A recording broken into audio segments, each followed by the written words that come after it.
So today we have Jennifer or Jen. I love her because she has such an amazing energy.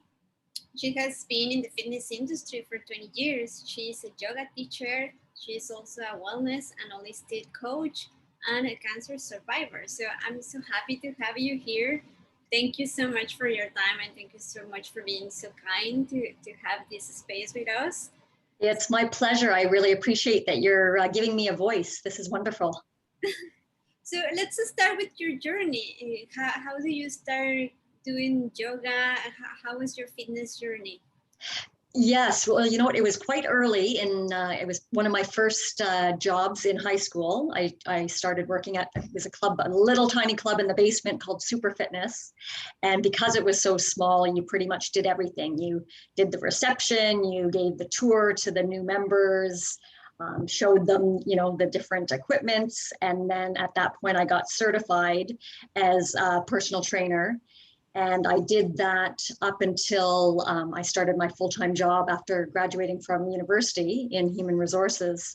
I would work all day, come home, and then train people.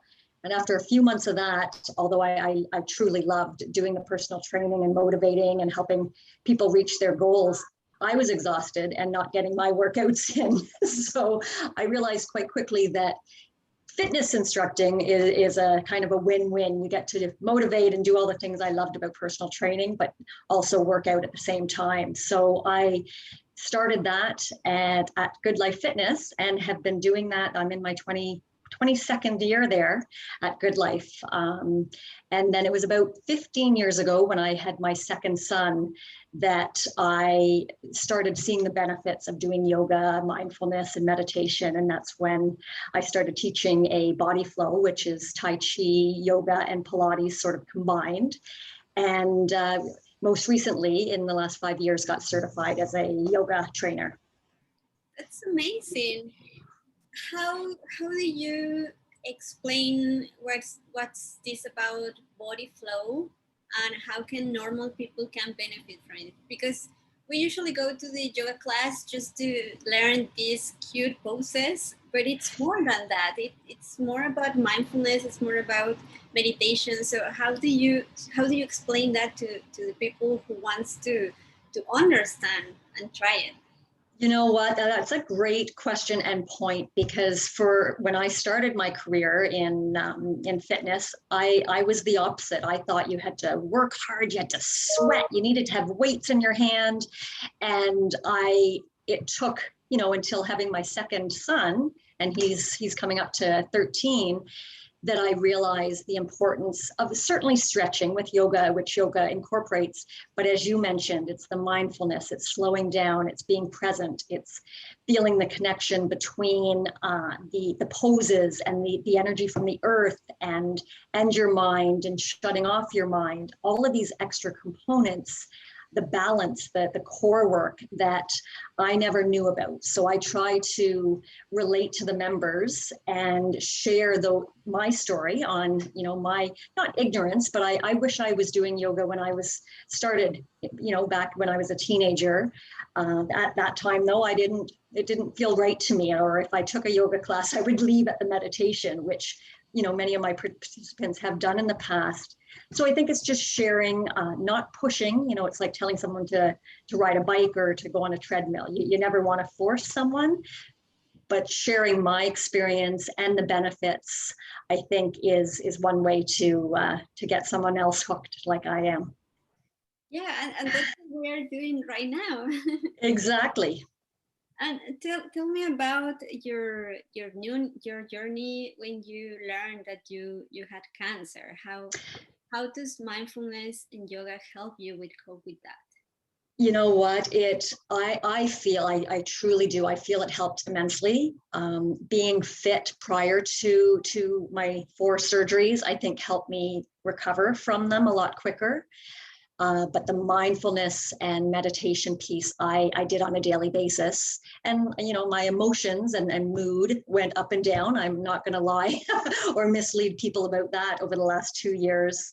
However, whether it was waiting for news or waiting at the hospital for a test, or, there was a lot of waiting, a lot of appointments over the last 2 years, and just bringing myself to the present moment, to the deep breathing, which we can do anywhere. I mean, it's now my practice before I get out of bed. I'll just take 5 deep breaths, not because I'm stressed, just 5 deep breaths, connect with the, where am I feeling maybe tension?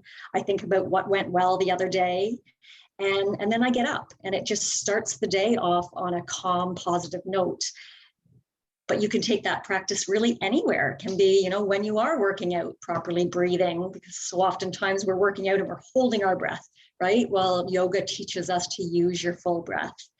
And, if you're frustrated or anxious or worried or whatever the emotion is, deep breathing and just realizing your thoughts are thoughts, validate them, but they are just thoughts. They're not facts. They don't have to dictate how we react.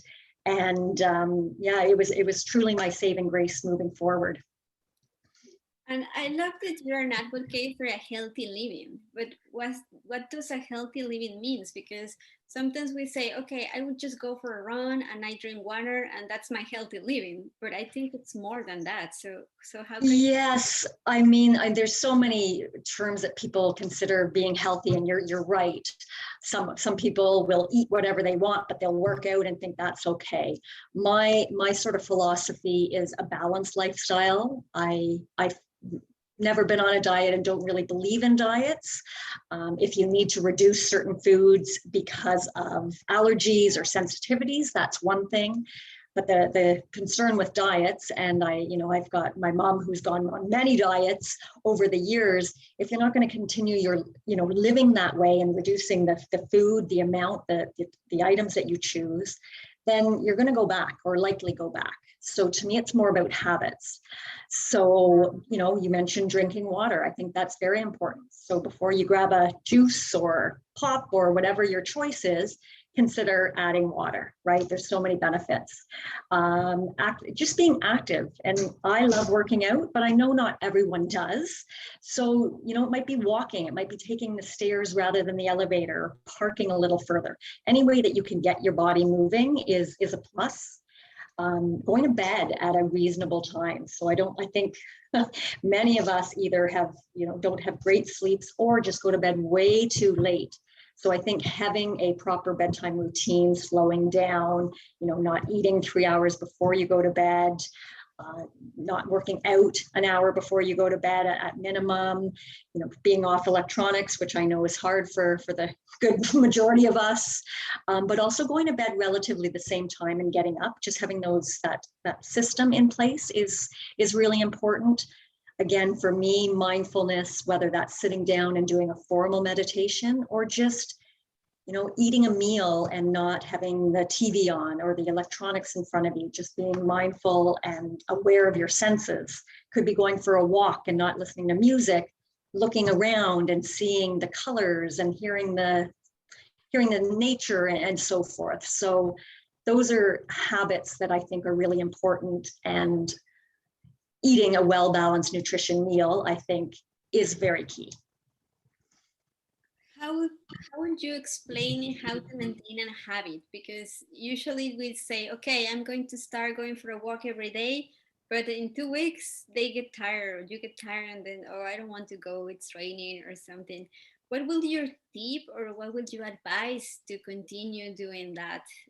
Yes, I think so. 2 things. One is, certainly for working out, find something that you enjoy doing. You can't have someone say, you need to do this, you need to do that. So find something that you enjoy and mark it in your calendar like you would.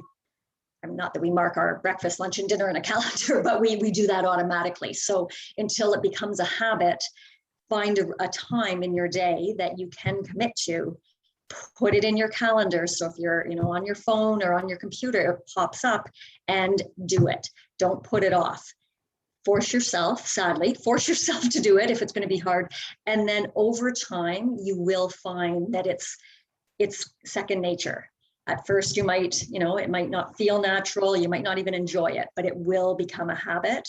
And I think having it done at the same time each day, reasonably, I mean, our schedules might not always allow that. But don't just say, oh, I'm going to do it before lunch, because that's a big span, right? So I think book it in and have that reminder pop up is good for me to stay motivated and accountable. I love that. Great and amazing tip, because it's already there. So then it's like a meeting that you already have scheduled, so that you can. Exactly. You wouldn't not show up for a meeting or a birthday party. So just make it something that you're accountable for by putting it in your calendar. Yeah, I love that. I'm going to start doing that. There. And you know what, another good thing, if you're, if it is something to do with fitness or healthy eating, is having a friend, like an accountability buddy. So it might be sharing recipes.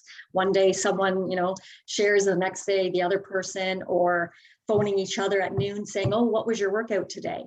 It's a little easier to not work out and make excuses when it's just yourself. But when you have that friend calling or texting or whatever works, then that's a little different. And for at least myself, I never want to let down myself, but I don't want to be embarrassed and tell a friend that I didn't do it.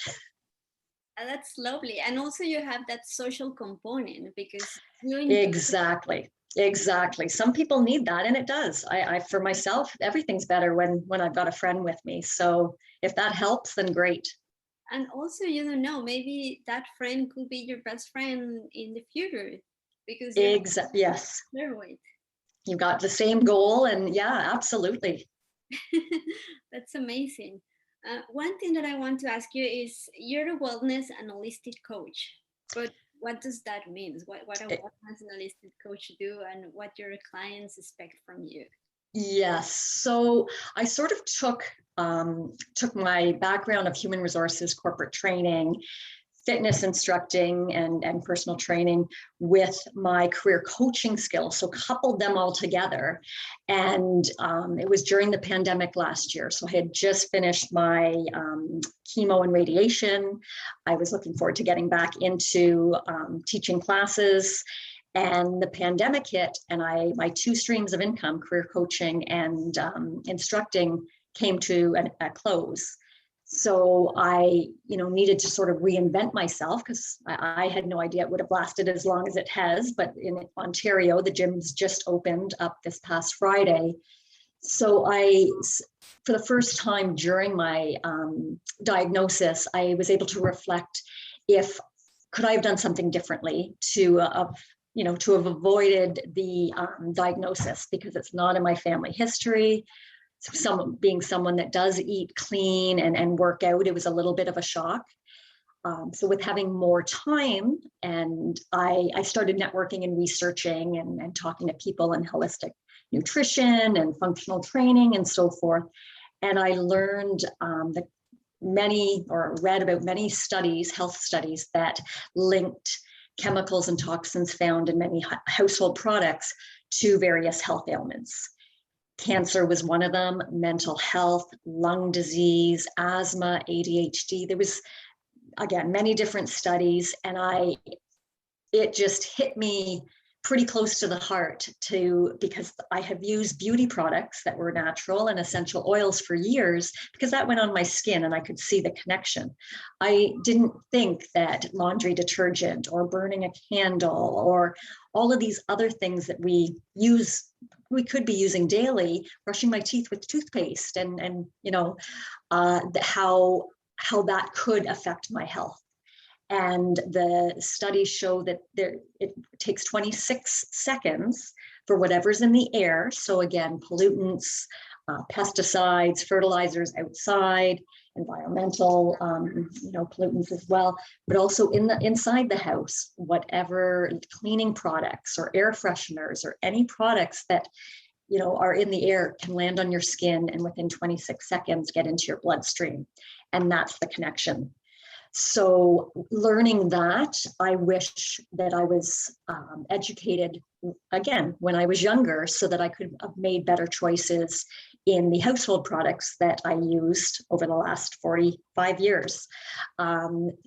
So that's what I'm doing now. I'm just educating people so that they're aware and they can make their own choices. It's not a case of telling them what to do, but as long as they're aware, I've felt I've done my part.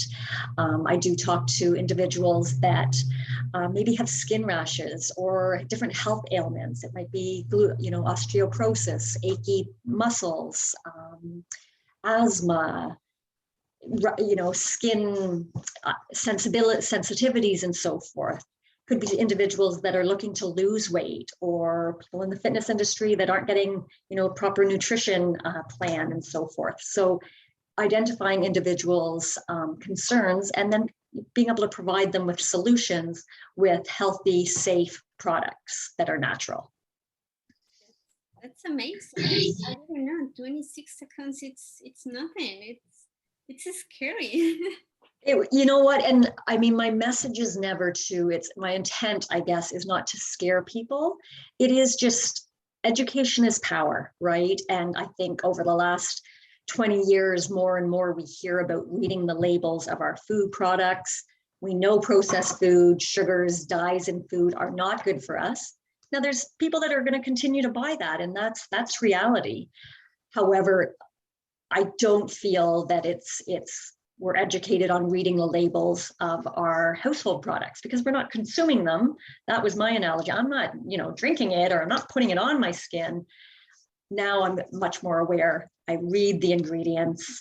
You should know a few of the dangerous ones. Like right now, I think in the last week, the different articles of the benzene that is in sunscreens.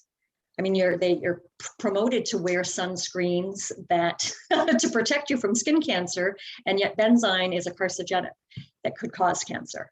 So Johnson & Johnson had to pull their sunscreens. So it's being aware of a few key ingredients, and again, making your own educated choice as to what you go for. Yeah, that's so true.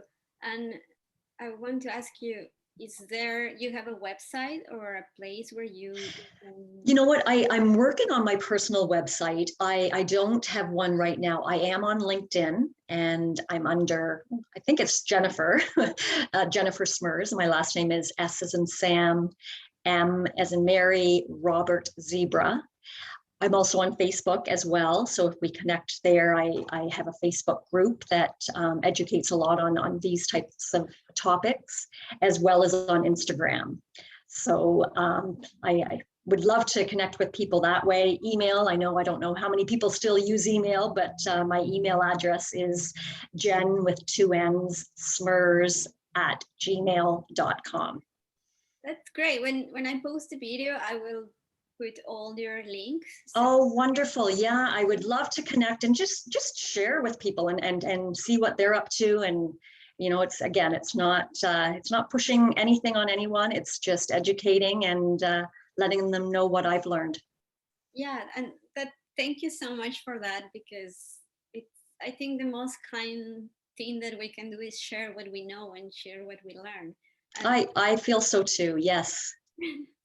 I want to ask you also about your fight during the cancer.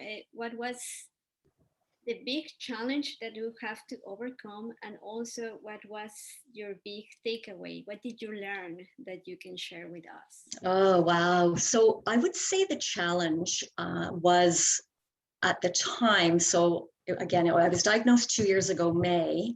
My eldest was 13, my youngest was 11. They're both in competitive hockey. So your lifestyle doesn't stop because someone in the family has an illness. So trying to stay positive, get through. And I was very lucky. I mean, my husband was very supportive through it. We are 2 hockey teams. We're very supportive, would help with, driving my sons, because anyone that's in the competitive sports knows that 5 to 6 days a week, if not more, you are in different cities and spend hours and hours in the car. So that was really helpful. So I would say that was the challenge. The word cancer as an adult is scary. So I had to be very careful as to how I talked to my boys about it. They really never saw me mope around the house, or they didn't see the effects that the treatments head on me. I wasn't hiding it, but you have to sort of, you are the role model. So I kept myself busy. I did the mindfulness. I had my friends of support to get me through the times that were tougher.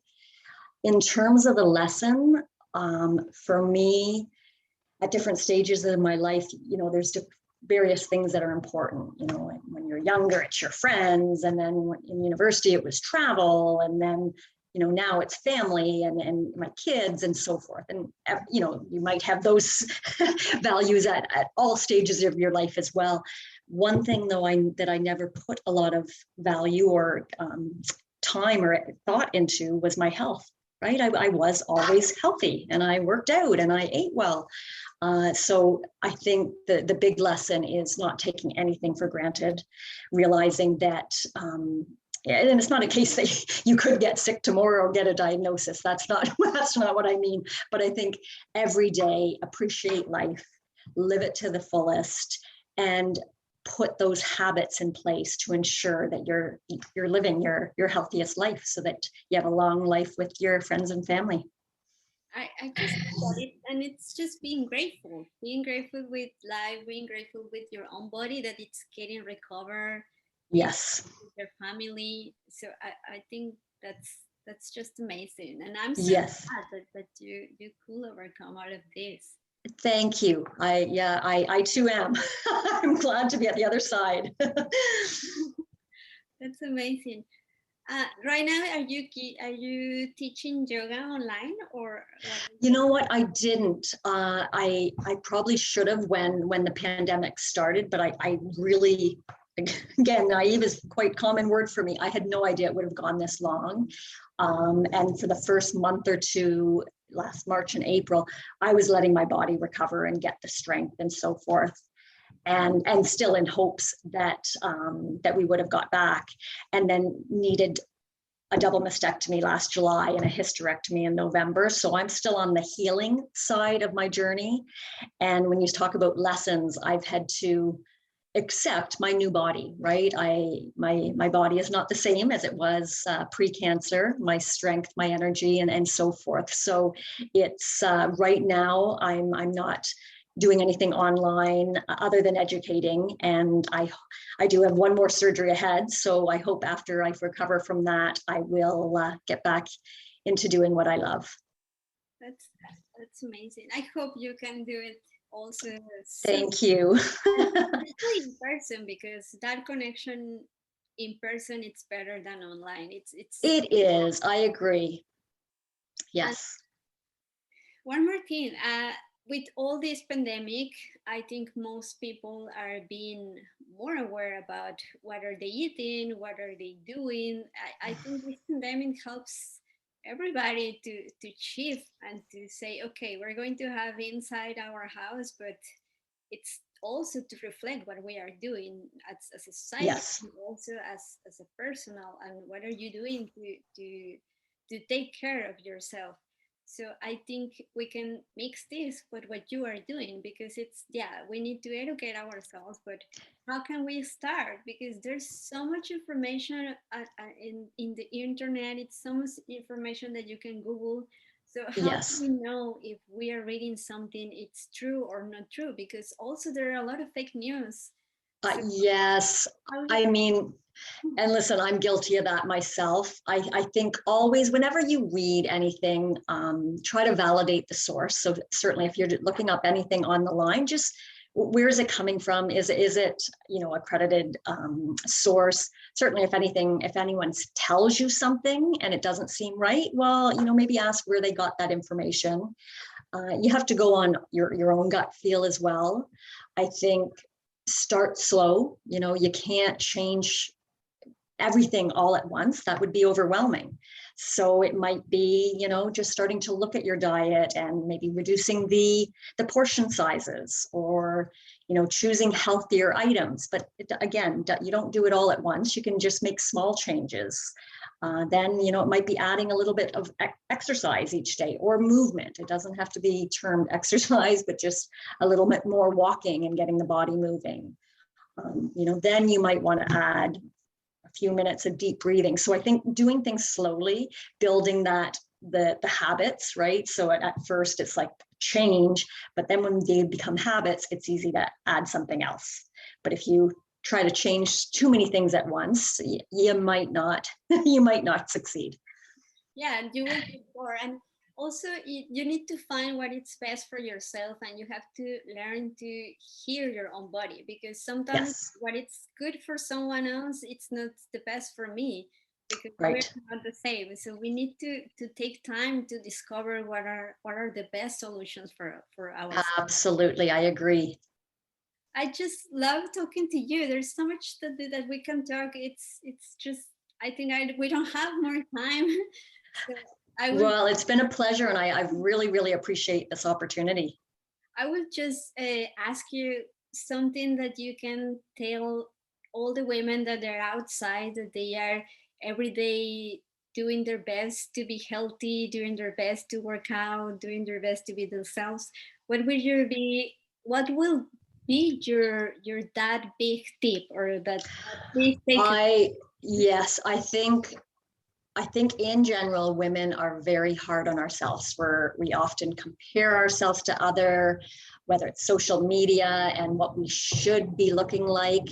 I think it is so key to love ourselves, accept ourselves. And that doesn't mean that we can't set goals to improve, but love ourselves, not needing someone else to love us, to feel valued, have that in our own willpower and beliefs, and just realize you're doing the best that you can. So I think we're very hard on ourselves, and I've been in all the things that I'm saying, I've gone through myself. But just, we're in this together. I think fortunately women, we do stick together, and most of us are talkers, so that helps. But just, yeah, no comparisons, love yourself, acceptance, and just realize you're doing the best you can. Oh, that's just so amazing. Yeah, you have to love yourself because you're unique, and That's right. That's right. we should continue live each other and empower each other. So thank you so much for your time. Thank you so much for all of this. I'm going to share your information so you can connect with everybody that they want to be healthy, follow the wellness. And thank you so much. Oh, wonderful. Have a great day. This was a really fun experience. Yeah.